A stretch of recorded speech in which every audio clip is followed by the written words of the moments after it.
Since our highest essence, total pure awareness, always knows what's best for us, does this mean we should have no boundaries, surrender in every possible circumstance, and recognize no condition where activation, labor, and resistance are necessary? After all, everything is one, and the higher self is always working for our benefit. So does this mean we should allow ourselves to be raped, robbed, enslaved, and murdered?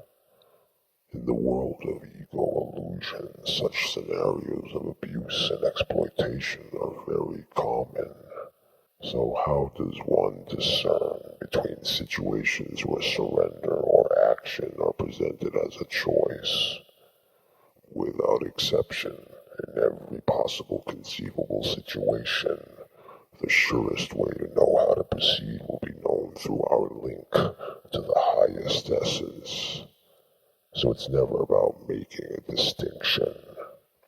When faced with distinctive circumstances, all of which require wisdom to sort through, the thinking mind is not the right tool for the job, and mostly ends up making things worse. In fact, it is the thinking mind, a component of the illusory ego, that is responsible for contriving the distinctive circumstances and enable them to come crashing down upon us.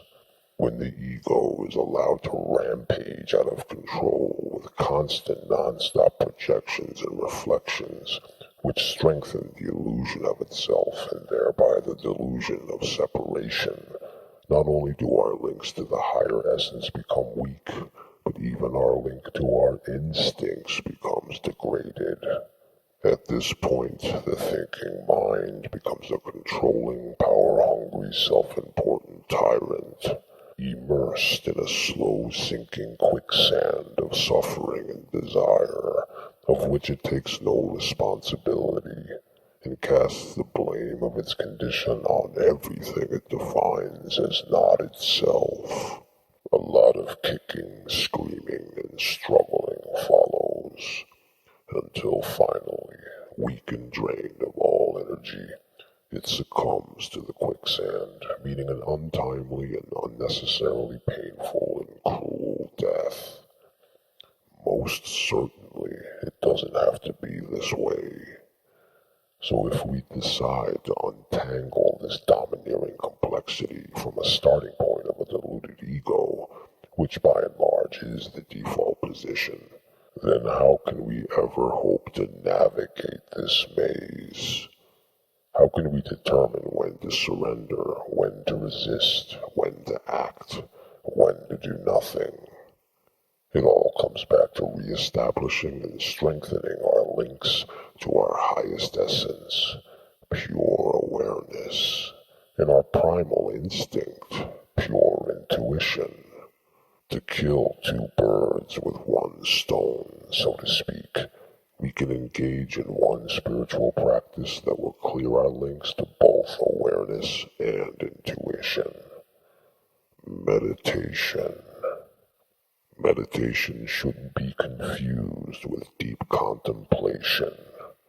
Contemplation indicates that there is a thinking process involved. Meditation is composed of emptying ourselves out by disconnecting from discrimination and distinction, and by shutting down the thinking mind. If we become adept at meditation, then we will always be able to discover the proper approach or response to any given situation that would normally be decided through deep thinking, and be able to act perfectly without thought in a spur of the moment. In either case, no thinking is required. In the illusory world of ego separation, many circumstances will be upon us in a momentary instant. In these cases, there is no time for meditation, and thinking about it will produce unfortunate results. These are the occasions to employ intuition, to act properly without thought or meditation, responding perfectly without knowing how, completely free from fears, doubts, and hesitations of a thinking mind. This, of course, means that if you are unexpectedly attacked, the proper response will be to defend yourself and or run away. And in matters of sportsmanship and, unfortunately, warfare, instinct and intuition will always outmatch cunning and cleverness. The sportsman who overthinks goes into a slump. The samurai who overthinks ends up on the wrong side of the sword. But then comes the question of, if all is one and the highest self is always working for our benefit, then shouldn't we let unexpected attacks to our persons to occur unimpeded? Are not these attacks a lesson from our higher self? This is where things get a little tricky. It's important to realize that the highest essence functions with a diluted ego in two primary ways. It can act upon an ego, and it can act through an ego. But it's also important to understand that not every circumstance and condition that befalls an ego will be the highest essence working upon or through the ego directly. Most of the time, the circumstances of an ego will simply be a reflection of its own projections. This, of course, resulting in an ego's karma. The highest essence is once removed from this process, not involved directly, but more indirectly, in that the entire system of cause and effect is a construct of the highest essence, the object of which being to compel the ego to eventually free itself of the illusion of separation. In this situation, the highest essence is not yet able to act as a guide and cannot impart any lessons or wisdom directly. It is only when a link has become established that the higher self can begin to do so. To equate an example, it's like a man who finds himself in a pitch-black room and stubbornly insists that he can negotiate it without any assistance. For so long as he thrashes and crashes about, blindly struggling, he will get nowhere and will only end up causing harm to himself and to any other that crosses his path in the same situation. But when the man stops struggling, becoming motionless and silent, he discovers a faint whisper that was always there, but was previously undetected. A whispering guide that will assist a man in finding his way back into the light. It's kind of a crude example, but I think you get the picture. Without a link to pure awareness and intuition, we are only projecting and reflecting causes and effects that end up impacting all deluded egos in varying degrees. So in the case of an unexpected attack, this is not the direct guidance of the higher self, but rather the workings of an ego. One would be wise to let their intuition navigate the circumstance. But what about circumstances and conditions where there is time for contemplation before a course of action is decided? How will we know when we should surrender or when we should act? How can we discern if it's guidance from the higher self or yet more reflections of the ego? Unfortunately, without a link to the higher self, there is no way to make a determination, and all the thinking in the world will not lend any clarity. But if we develop a link to pure awareness, the designs behind establishing circumstances can be known. In this way, we can discover whether an impending circumstance is the highest essence acting upon us, in which surrender is the proper course, or if an impending circumstance is a reflection of the ego, wherein the highest essence will act through us, in which action is the proper course. When the essence acts upon us, it is a maneuvering of the inward. When the essence acts through us, it is a maneuvering of the so-called external. It is a maneuver with the exact same intent and works towards the same end, but I have differentiated it due to existing distinctions of internal and external. Now, most people are naturally attracted to the idea of spirits working through them. But in order for this to be possible, one must have a link to spirit to begin with. This means that one has to let spirit act upon them before they can hope to let spirit act through them. And it's important to note that spirit only acts upon or through an ego to facilitate detachment and the unconditioning of the illusory ego program. So when spirit acts upon an individual, it is to enable the individual's freedom. When spirit acts through an individual, it is to enable others' freedom, or affect external conditions which will thereby enable others' freedom. An example of the latter would be an appearance of a great teacher, or Gandhi using non-violent resistance to overthrow the British Empire in India. But for all those who are eager to let the spirit act through them to effect change in the world, a word of caution.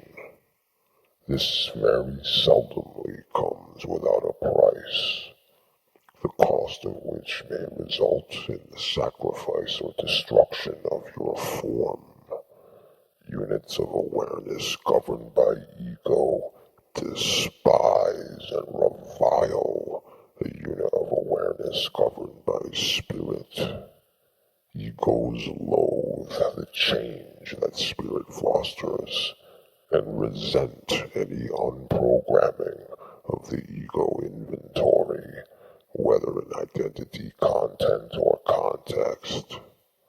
So, to be quite frank, if you let the spirit act through you in ways which draw the attention of the deluded egos, even though you may achieve victory or success, you will most likely be murdered or assassinated, or at best imprisoned or exiled. But ultimately, for a unit of awareness governed by spirit, this does not matter. For when one is adept at letting spirit act through them, they are sufficiently ready to let go of form anyway. It is all the design of spirit, and therefore not ever a decision one will have to make. Rather, the intent of spirit can be known by one through meditation. More commonly, spirit will act through a unit of awareness in ways that will not require a premature sacrifice. Actually, this is more true for contemporary teachers. In the past, we've all heard about the crusades of the religious zealots who would make no bones about murdering a quiet, humble, unassuming spiritual teacher. Nowadays, this is less of a threat, unless of course you are in the Middle East. As long as the teacher is not making waves or trying to effect change in the ego matrix, he can go on to teach into old age until he passes away naturally. So the most common way that spirit acts through an individual is the utilization of a unit of awareness as a guide or a teacher. Such a utilization often becomes necessary when a great multitude of people have lost their direct link to spirit and have become dominated by the ego. In such circumstances, the teacher is simply being employed as a middleman between an ego and the highest essence. And it should be clarified that a great spiritual teacher's function is not to absolve you of responsibility, carry you to enlightenment, or to provide you with salvation. The spiritual teacher is there to simply help you rediscover and establish your own link to the higher self, so that you may realize your responsibility, walk your own path to enlightenment, and save yourself. So if one wants to activate themselves spiritually and discover what designs the highest essence has in store for them, then one should uncover and develop a link to pure total awareness. In this way, the designs of the spirit can be known. Sometimes the spirit will act upon you, and there will be no further designs. In this case, you will be guided by spirit directly, and spend time meditating and doing other spiritual practices, maintaining your link and remaining constantly available to the spirit should it employ you. Other times, the spirit will act through you, and you may be utilized as a guide, or in some cases you may be called to sacrifice yourself for the greater good of all units of awareness. But without first a link established between the deluded ego and total spirit, the designs of the highest essence cannot be known. Once one discovers the designs of total awareness, one should humbly accept them and resist the ego's tendency to try to supplant the spirit's designs with its own agenda. If one is able to establish a link with spirit, thoughtlessly following its guidance and designs, one will be able to walk their spiritual path effortlessly, with pure awareness and intuition guarding their every step, seamlessly and fluidly flowing into transcendence, enlightenment, and beyond duality into the great unknown.